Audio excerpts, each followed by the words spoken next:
Welcome to Founders Espresso Podcast. Start your day with inspiring stories and actionable tips from founders to fuel your entrepreneurial journey. Sip up and scale up together.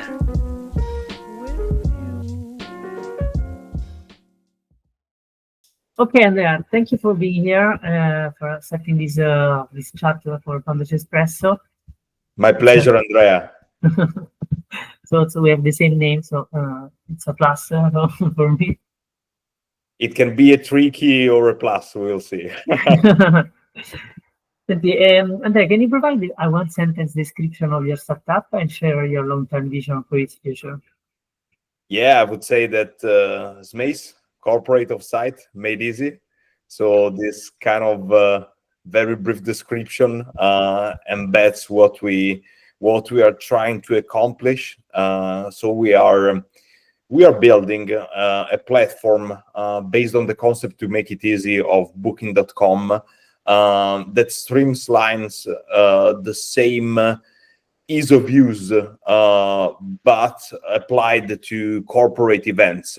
So the idea and what we're trying to reach in the close future is that by navigating SMACE, one corporate personnel in general, by inserting just a very few inputs like where, how many people, in which period of the year, will be able to see a variety of results perfectly in line with their parameters about corporate events. Naturally, then you will have a lot of filters in order to go deeper inside your needs. So some teams really need a perfect working space. Some of them, along with that, need some kind of team building activities. Some of them need just a team building activity. Some of these events of these offsites are daily, so from the morning until the evening, afternoon, and a lot of them on the other side include also the overnight staying. So the idea is to really build something that is super easy for our clients to use, and at the same time very modular, so it really can satisfy kind of any need in terms of events for corporates. We are not very far from that at the moment. We still lack some functionalities that we are developing at the moment, but I would say that already nowadays, so at the 13th of December, the experience is very, very easy to be navigated, also compared just to 3 months ago. Mm-hmm. I see. Andrea, how did you start with SMACE, and what was your initial budget? Right. So SMACE was started in the summer 2021, so something more than 3 years ago. The initial budget was extremely low. So it was basically some of the money spared by me and my co-founder, Marta, 5K each, so a total of 10Ks. And the initial idea was more about workation. So the idea was to sell corporates. So it was already a B2B business, but more focused on the individual use. The idea was that the rising number of smart workers, remote workers, let's say, back in that time, needed a platform in order to choose where to go working and staying in a beautiful place. So to be sure that where they were going, the connection would have been perfect. Although through time we discovered that corporates were in love with this concept, but wanted to apply this not to single workers, to single individuals, but to teams. So basically, that's how we became a corporate events platform. Interesting, very interesting. And how did you meet your co-founder? And especially, what made you decide they were the right partners for this journey? Right. So it's kind of peculiar, as we were a couple already before of starting SMACE. So we knew each other pretty well. And it has been through the time together that we understood that each one of us could be also a very good partner in working and not just in life, let's say. I see. Yeah, and I'm very curious to know, like as you told me, you mentioned before, you just started to understand this your core business with some time. Can you describe your approach to customer feedback and how it has influenced your product development and how maybe it's SMACE now? I'm not sure that I completely got the question, but Mm-hmm. I would say that the idea that we have been improving, especially through time, surely this was one of our mistakes at the beginning, um, is to focus every technology development, first of all, on clients' feedback. So if we have feedback about some kind of features or about some needs of them, that's what we try to develop first. The second thing, naturally, is as our goal is the complete scalability, and now that we have reached it, to keep it, the second goal, naturally, is also to develop things that, in line with clients' feedback, also help us from the, let's say, operation side to make everything smoother, everything faster, and I uh, see. more straightforward, I would say. I see. It's interesting because it touched a little bit the future question that I will ask you later about your biggest mistake. Can you tell me more on the maybe the customer feedback that you have now, or the strategy to listen to your customer now in your product and in your constant? I guess there is always a constant relationship with the Yeah, customer. right. So what we try to do is to have a, let's say, first meeting before our customers get into our platform. That doesn't always happen because a lot of our customers want to try the product before of getting in touch practically with us.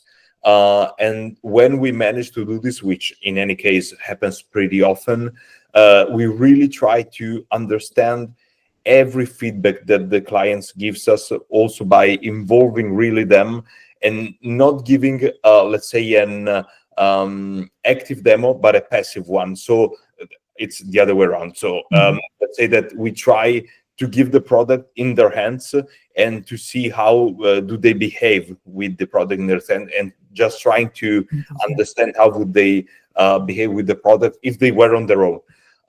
So this is the first one. The second one, naturally, is asking the more feedback we can.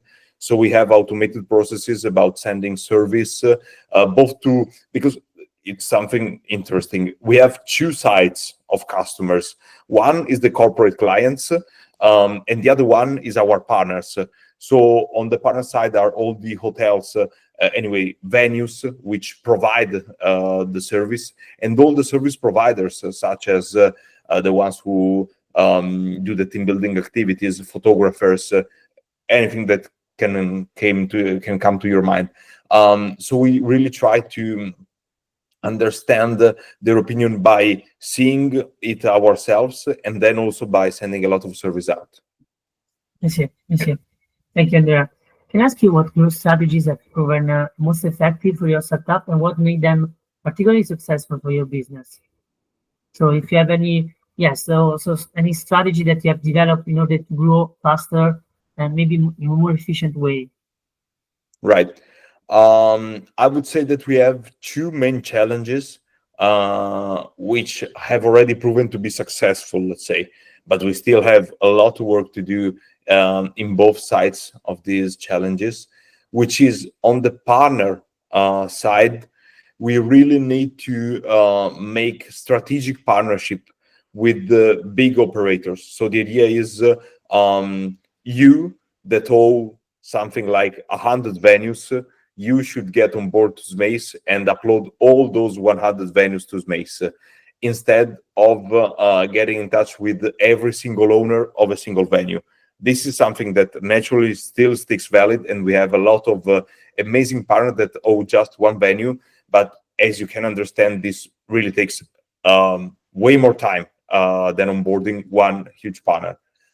Also partnering with providers that somehow have under not their direct ownership, but their let's say connection, a lot of more venues. On the corporate client side, the idea is we have already reached very important clients, we need to make their requests of events. So the business that they do with us way more frequent. So the idea is we have already served Amazon, let's say, for instance. We really need to become their referral about events. This is absolutely not easy. I don't have to mention that, but you got the point, right? Yes, absolutely. Thank you, Andrea. And do you have any unconventional grow hack?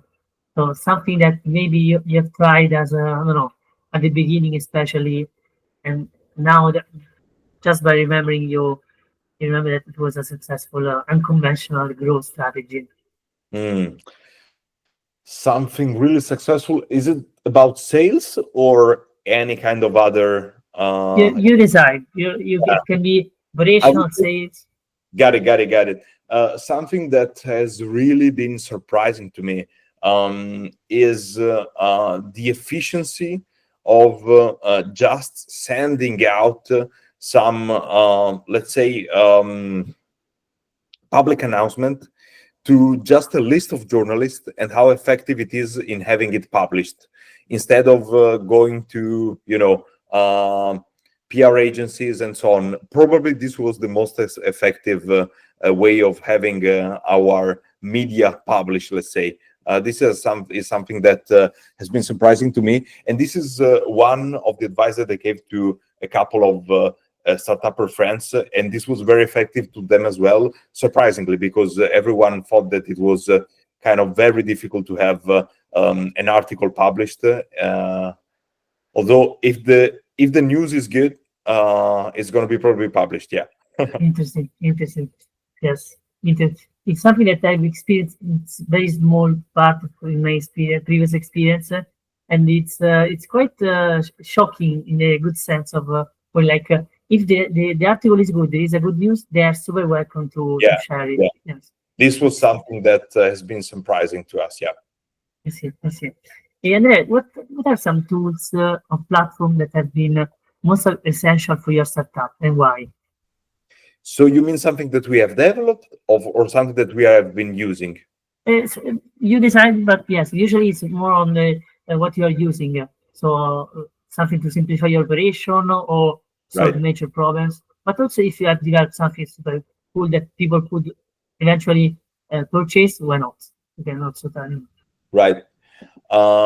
So on the side of what we use, I don't want to be, let's say,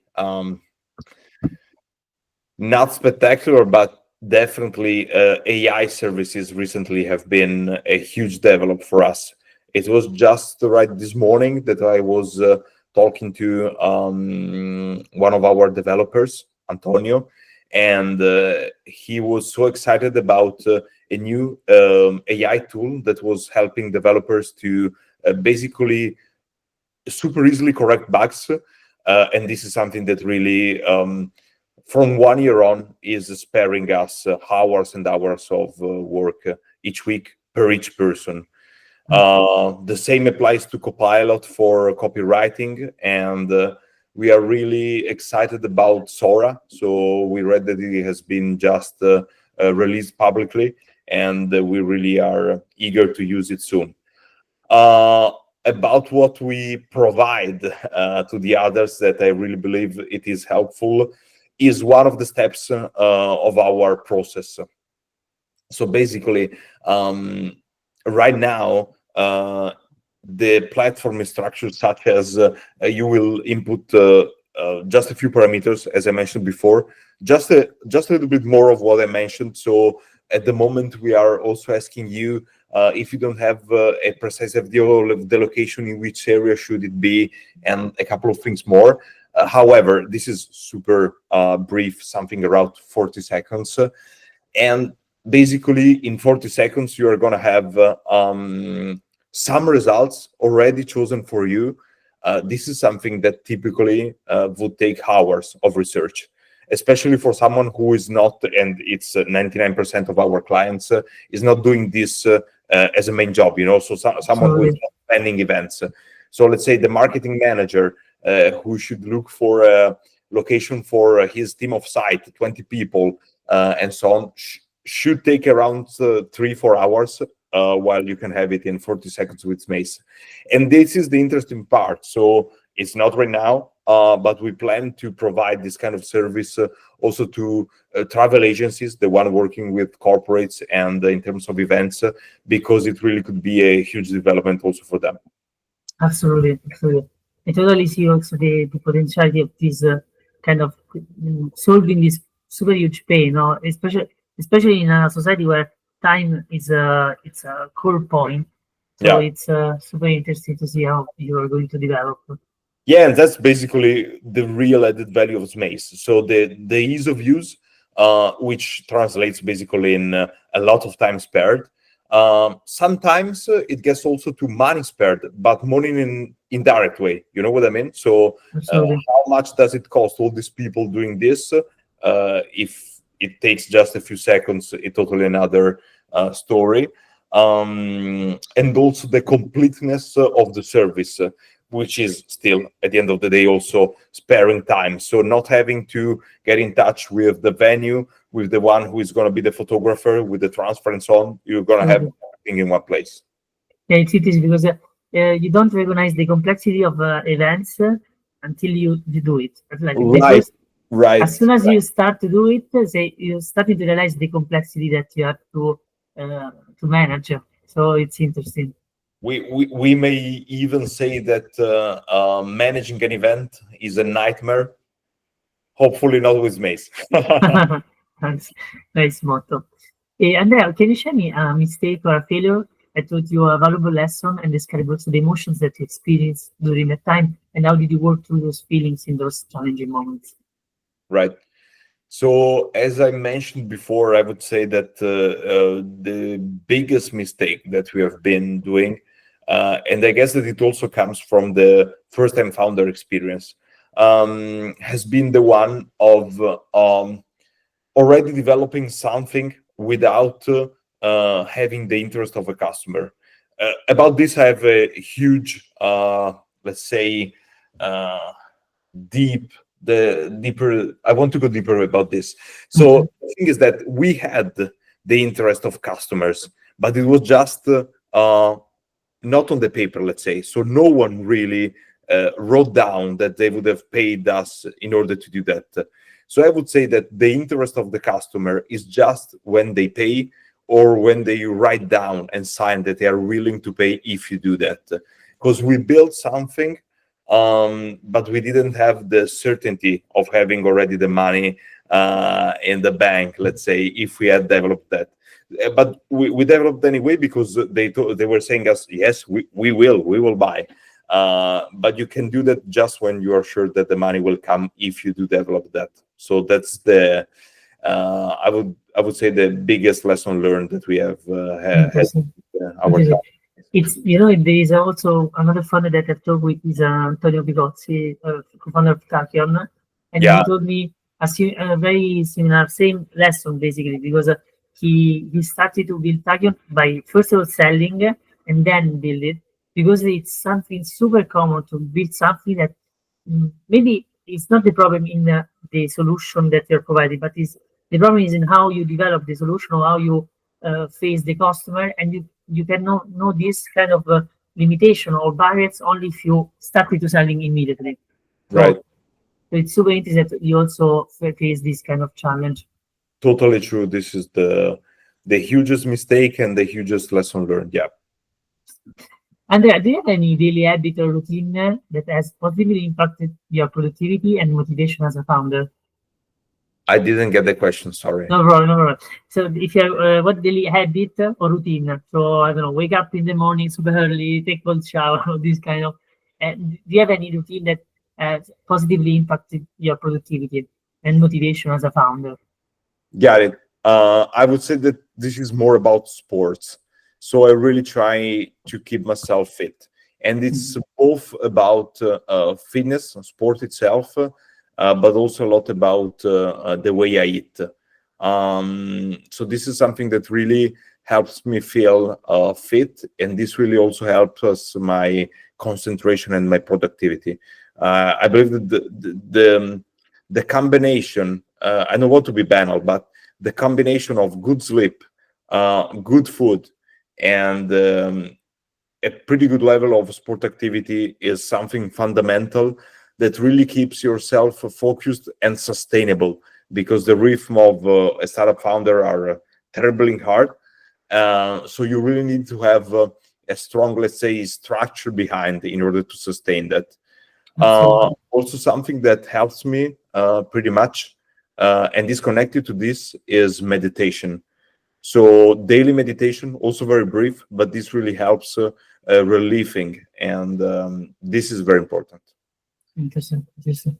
Andrea, I want to ask you, when you face uncertainty, how do you make crucial decisions for your startup? Like, do you use any specific framework or guiding principles that help you navigate these moments? I would say that what we try to do always is to gather as many data as we can. That's not always easy. So I guess that sometimes you also got to follow your instinct. So basically the approach is try to gather as many data as you can, organize them, try to have them helping you just reducing the uncertainty, because you cannot cancel it, right? And do the remaining part with your instinct. To me, there is not any other approach, but if you have found any other interesting one, please suggest it to me, because it's crucial, I would say. Yeah, I see. No, but I totally agree in the sense of this kind of gut feeling. This it's super important. I really believe that when you spend a lot of time in an industry, in a specific problem, you have always this kind of two levels, conscious and subconscious thinking. Right. And I really believe that this gut feeling is your mind that works on the problem. Also, when you are not actively working on it, you're just thinking in the back of your mind. And I really think that the gut feeling is always tell you something. Maybe it's not telling you the exact solution that you need to face, but it's always like I wrote a post months ago about this kind of the gut feeling. It could be seen as like as an alarm of something, and then with critical thinking you can find the solution or the answer to this kind of alarm. And so I totally see your point. Yeah, I totally agree. Yeah, right. Andrea, what personal qualities have helped you the most as a founder, and how did you develop or stand those traits during your journey? Right. I would say that being determined and stubborn probably have been the two most important qualities nowadays. And this is basically due to the fact that doing startup is very hard worldwide. In Italy, especially, I would say in this time it has been even tougher. So it's really a very mission impossible, let's say. So no, it's not impossible, it's just very hard. And staying alive, surviving, I would say that is one of the main goals of a startup. So the successful startups are those who basically survive and eventually also have a very good success. And I would say that to accomplish that, a part of those amazing situation in which everything just goes on perfectly, but I've never known of anyone doing like this. You just need to be very constant, determined, and stubborn. Stubborn not on exactly what you are trying to sell. As I mentioned, you gotta be completely flexible about that, but stubborn about the fact that you will find a solution in order to fix things. Sure. Very, very interesting. Andrea, if you could go back to day one of your startup, what's the one piece of advice you'd give yourself that would have you saved significant time or stress? Well, I would say that another very big mistake, and something that I would suggest myself, is to stay lean. Especially this applies, I would say, to Italy and Europe more in general, probably. So where the startup ecosystem is still connected to our more general economic environment. And in Europe, I would say that sustainability is something very important. Naturally, as a startup, you can be sustainable from day one, but the idea is not that just because of you get X K monies, you should hire these people. First, find the way to potential profitability, the way to potential sustainability, and then hire just the people who really are totally needed, I would say. And this is what also made us much leaner recently. So just keeping in the team the necessary people, each one very much improved by AI instruments and other tools. This is a huge advice that I would give myself back to day first. Interesting. The last question, can you share your deeper why, the driving purpose behind your startup, and explain what keeps you motivated on the toughest days? Well, the SMACE is a very value-oriented startup. It was born with the idea that through our platform, people working for a company would have been happier, which is something I would say very high and deep, and that by being happier, they would have been more productive. And productivity is also something that, as well as something that we have mentioned nowadays, is way more valuable than a lot of other things. Third, and last but not least, we also believe that if these people, happier and more productive, could have been spread on the territory working and not working just in the 2-3 usual cities, they would have been able to bring real value to all these other places spread around the territory, both economically speaking, but also in a wider sense, I would say, of bringing value, so bringing consciousness, bringing knowledge, bringing networking. So this is the deeper why around SMACE. I see. Interesting. Very interesting. Thank you very much, Andrea, for this quick chat. Thank you, Andrea.